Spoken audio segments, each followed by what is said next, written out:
Comunidad, ¿cómo están? Hoy tenemos una recopilación de relatos sobre nahuales. Ya les había comentado la semana pasada que la idea salió de la serie que están haciendo mis amigos de Sonoro en Spotify.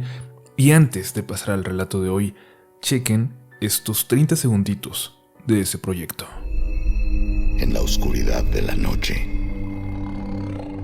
se puede escuchar el miedo. La leyenda cobra vida. Los Nahuales, Crónicas Obscuras, 2020. Crónicas Obscuras es una serie de terror en podcast producida por Sonoro. Disponible en Spotify o donde quiera que escuches podcast. Y bueno, a raíz de que nos aventamos esta serie, nos quedamos pensando en que Relatos de la Noche, a pesar de que tiene historias sobre nahuales, no tenía ningún especial al respecto, así que les pedimos hace una semana a todos ustedes, a toda la comunidad, que nos compartieran sus historias y el resultado ha sido impresionante. Nos han llegado decenas y decenas de historias y haremos un esfuerzo para irlas compartiendo con ustedes. Es más, dependiendo de qué tanto les guste esta recopilación, podemos pensar en una mega canasta del tema. Bienvenidos pues a la primera canasta de relatos de nahuales. Esto es Relatos de la Noche. Hola comunidad, he estado escuchando y leyendo sus relatos y me encantan. A veces cometo la barbaridad de hacerlo ya muy entrada la noche y por supuesto, eso hace que no pueda dormir. Pero quisiera hacerles una pregunta. ¿Tienen historias de nahuales? A mi hermana y a mí, la expareja de mi madre, Luis, nos contaba una historia que vivió con su abuelo. Aquí donde vivo es campo, y más centrado en los cerros ya es bosque, y hay zonas donde los árboles y la vegetación son en verdad espesas. Por esto, hay una fauna como conejos, ardillas, aves, e incluso en las zonas altas, venados y coyotes. Teniendo en cuenta esto, les cuento que antes era común por aquí la caza de venados, y aquí es donde comienza la historia. Luis nos contaba que su abuelo tenía la costumbre de ir a cazar. Se iba con sus amigos a acampar y se adentraban en lo más espeso del bosque. En una ocasión de tantas, se encontraban cazando en una zona en la que jamás habían estado antes, cuando de pronto escucharon las pisadas de algo enorme que se acercaba. Se agacharon y muy despacio empezaron a caminar sin hacer un solo ruido, hasta que entre los árboles y la poca luz lograron ver un venado enorme con unos cuernos impresionantes. Era una criatura muy imponente. Sin más demora, el abuelo preparó su arma y disparó, pero justo en el momento en que lo hacía, algo salió mal, y tan solo logró herir al animal en una de sus patas, y este corrió lastimado alejándose del lugar. Se acercaron y notaron la sangre. No podría llegar lejos si estaba herido, así que se apresuraron para seguirlo. Siguieron el rastro que los llevó hasta una barranca, de esas como de película, llena de árboles atravesados, rocas y vegetación. Ahí encontraron algo que les heló la sangre, y es que el rastro que continuaba a partir de ahí no pertenecía a ningún animal. Había rastros de sangre, sí, pero eran de manos humanas, como cuando te manchas de pintura y colocas tu mano en la pared. Así estaban marcadas las piedras, marcas frescas que se adentraban, descendían hasta lo más profundo de la barranca. Tampoco notaron en el piso huellas del animal, sino pies que se dibujaban con toda claridad en el piso lodoso. El abuelo quería seguir, pero sus amigos lo detuvieron. Uno de ellos comenzó a gritar que había un hombre desnudo parado a unos metros sobre la barranca, un hombre lleno de sangre. Luis nos decía con toda seriedad que su abuelo se ponía pálido cuando llegaba a esta parte. Evidentemente no se atrevió a ir tras él, y el abuelo salió corriendo junto a sus amigos. Hola Uriel, te comparto una historia breve pero verdadera que le sucedió a mi familia muy recientemente, en un momento nada sencillo. La comparto no sin antes saludar a toda la comunidad RDLN. Saben, desafortunadamente desde hace tiempo, en nuestras vidas se cruzó una señora que se ha empeñado en hacernos daño a costa de lo que sea. Mi historia, por eso, no es corta. Se encuentra repleta de sucesos extraños, Sin embargo, en esta ocasión contaré solo un pequeño momento en ella, por ser el más reciente y por incluir un detalle que creo que la hace adecuada para el tema que comentaste en el video pasado. Mis padres se enfermaron de COVID y al ser hija única, yo fui la responsable de sacarlos adelante.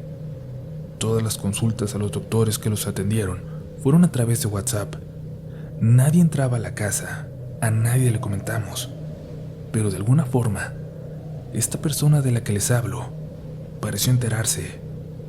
En los días en los que mis papás más mal la pasaban, cuando yo regresaba de las compras o cuando ya estaba sola por las noches en la sala donde dormía, notaba una sombra que se paseaba por el patio. La sombra de un animal enorme que alcanzaba a ver en la sala también, en el garage. Y me hacía sentir algo terrible el verla, el ver esa sombra arrastrándose y a veces alcanzar a ver también a esa criatura en la oscuridad. Me dejaba muda.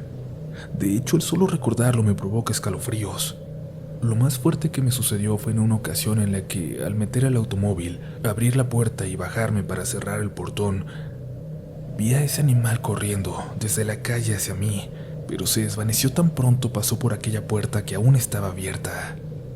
Rezar no era opción, pues en las noches, mientras intentaba dormir, escuchaba su voz. Me hablaba de una forma extraña, en una lengua que no lograba entender, pero sabía que era él. La peste que lo seguía, la peste que siempre venía con él, era inconfundible, repugnante. Al cabo de unos días, una amiga muy cercana de la familia que es sensible a este tipo de cosas, de la nada nos llamó. Tajante, me dijo: hay algo negro en tu casa, pero no te preocupes. Te van a ayudar. Te ayudarán a que no les hagan daño y eso se les va a revertir. Se les va a regresar eso que intentan provocarles. La llamada no me tranquilizó, me dejó con más dudas todavía, pero se disiparon al cabo de unos días, cuando un pariente de mi padre le marcó para avisarle que el hermano de aquella mujer que siempre nos ha querido dañar había muerto. De forma espontánea, solo, en su casa.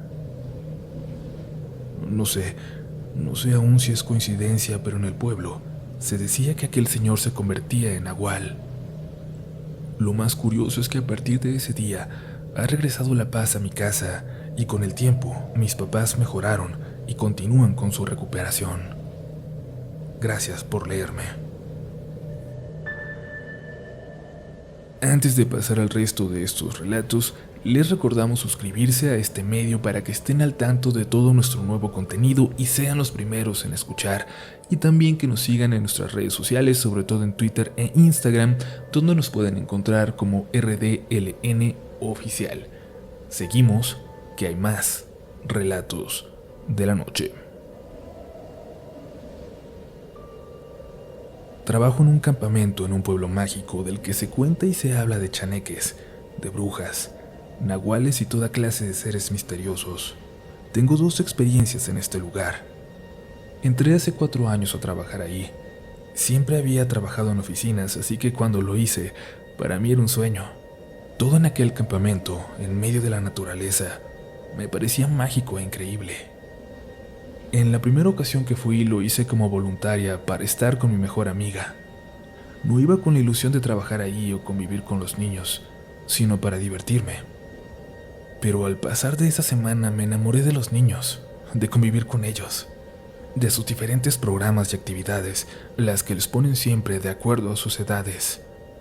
Como era voluntaria estaba tanto con infantiles como con juveniles, ayudando en lo que hiciera falta.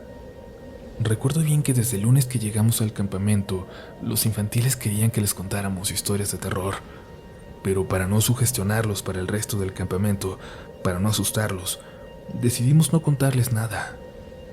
Pero ellos empezaron a contarse historias entre sí y se fueron asustando tanto que ya para la noche estaban muertos de miedo. La última noche se les hace una ceremonia donde, entre otras cosas, se les dan palabras de aliento para que sean mejores personas, con mejores valores y todo esto. Es muy bonito, porque durante la semana afloran muchos sentimientos muy personales. En esa ocasión incluso había un niño que recientemente había perdido a su mamá y al que tratamos de animar todo el tiempo. Durante la ceremonia yo estuve dando apoyo. Esta se hace niño por niño, de forma personal. Estábamos por terminar, nos faltaban 2 niñas, cuando aquel niño del que les hablo comenzó a llorar. Un compañero y yo nos acercamos para ver qué le pasaba y nos dijo: siento que mi mamá está aquí, pero está muy molesta, nos quiere matar. Yo levanté la cara para ver a mi amiga, la que estaba a cargo, y es que no sabía qué hacer, cómo proceder en este momento. Fue entonces cuando vi que ella se quedó viendo a un punto fijo, frente a ella, detrás de los niños sentados, detrás de mí. Específicamente miraba a un árbol que no mide más de 30 centímetros de grueso. Su cara, la cara de mi amiga, me aterró, más que lo que había dicho aquel niño. Volteé hacia donde ella veía, al árbol, con todo el miedo del mundo. Vi como una señora salía, literalmente, del árbol. Era como una sombra, con el cabello largo, sus manos, su vestido, todo era negro. Toda era ella de color negro profundo. Mi amiga gritó: abrazo grupal, y todos los niños se abrazaron, y con señas me dijo a mí que quitara las antorchas que se colocaban para alumbrar. Salimos por el lado contrario de donde estaba esa cosa y, por suerte, creo que los niños no la notaron. Ninguno dijo nada o hizo comentario al respecto. Esa noche le comentamos a las cocineras lo que había pasado. Ellas son del pueblo y nos dijeron que cuidáramos mucho a los niños esa noche que nos quedaba. Que eso que vimos era un nahual, una criatura que buscaba alimentarse de la inocencia, de la pureza de los niños, y que seguramente rondaba desde que se contaron historias de terror, atraída por el miedo en ellos. Mi segunda historia ocurre de nuevo en este lugar, en una etapa en la que ya estaba enamorada del campamento y ahora trabajaba como consejera de los jóvenes que están al cuidado de los niños y llevando sus actividades. En esa ocasión nos tocó la visita de un colegio. Eran pocos niños y llevaban a 2 maestras, por lo que solo estábamos 2 consejeros. Mi compañero tenía mucho más tiempo que yo ahí, tenía más experiencias y sabía mucho más de aquel lugar. Al finalizar el día, después de la fogata, fuimos a dejar a los niños a las cabañas y les dimos las indicaciones generales para las actividades del día siguiente.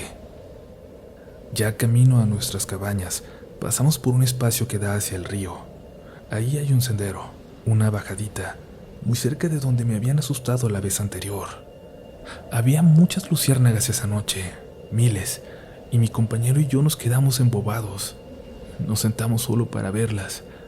Aquella visión era mágica. Pero en un momento todas se apagaron y se escuchó un golpe en el cerco, en la malla ciclónica que rodea el campamento cerca del río. Se escuchó como si algo enorme se hubiera estrellado en ella, pero no se veía nada. Recuerdo las palabras de mi compañero que, muy asustado, me dijo: tenemos que irnos, porque puede ser el diablo.